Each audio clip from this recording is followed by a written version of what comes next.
Welcome back to SquawkBox. The FBI issuing a warning that cyber criminals poised to carry out a global ATM cash out. Watch out, guys. That could fraudulently withdraw millions of dollars from ATMs.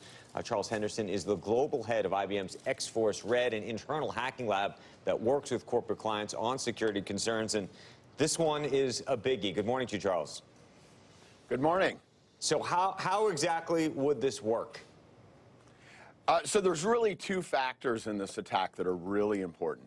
The first is that they are getting bulk aggregation of account data and PINs so that they're able to do the attack on scale. The second, and this is really key, is they're raising the daily withdrawal limit on those accounts, so they're getting a higher return on investment per attack. If you can think of criminals, they run a business, right?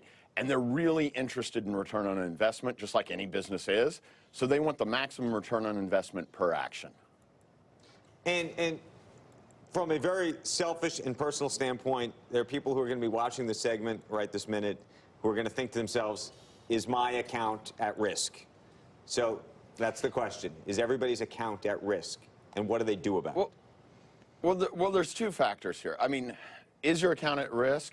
You know, anytime you're using any kind of account anywhere on the connected world today, it's at risk. But keep in mind, most banks, especially federally insured banks, your account is protected. So even though your account is at risk, your money is not, because it will be backed up. But that said, to be sure, call the number on the back of the card and check with your bank to see what your protections are. And in terms of, is there anything, though, specific beyond just making that phone call that someone can do?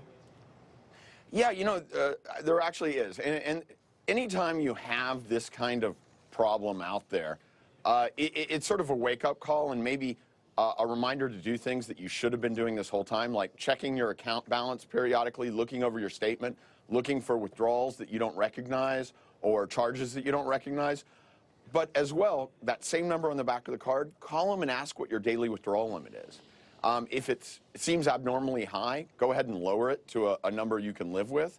And also, if from one call to the next, that number changes, that's cause for alarm. Maybe have a conversation with the bank about that. Charles, we've had this debate on the show before. Do you print out your statements or get them in any kind of printed form? I do not, and that's not just because for environmental reasons. It's just that, you know, I don't want documents floating around with my financial information on them. I'm a very private person in that regard. I don't know if you're going to be able to answer this question because I know you got lots of clients in the banking business.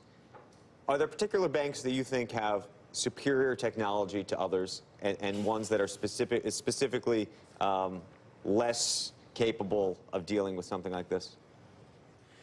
So, you know, I'm going to kind of turn that question a little bit.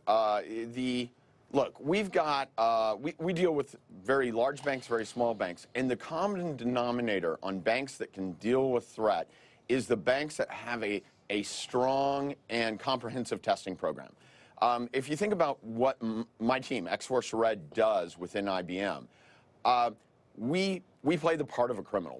I run a team of hackers, right?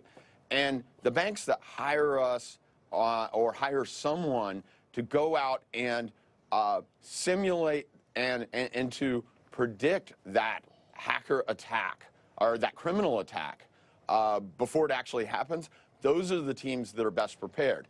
It isn't how big or small the bank is, it's how forward-thinking they are about making sure that the first time their ATMs, their web apps, their mobile applications are tested, it's not by an actual criminal. Because generally, they're not going to succeed against an attack if the first time they're playing that game, they're doing it in live action. One final question. Regulators, including the Fed, now monitor banks from a regulatory perspective around their cybersecurity and what measures they have in place. Do you think that the Fed and other regulators have the capabilities, the technological capabilities to actually properly measure whether these banks are doing the right things?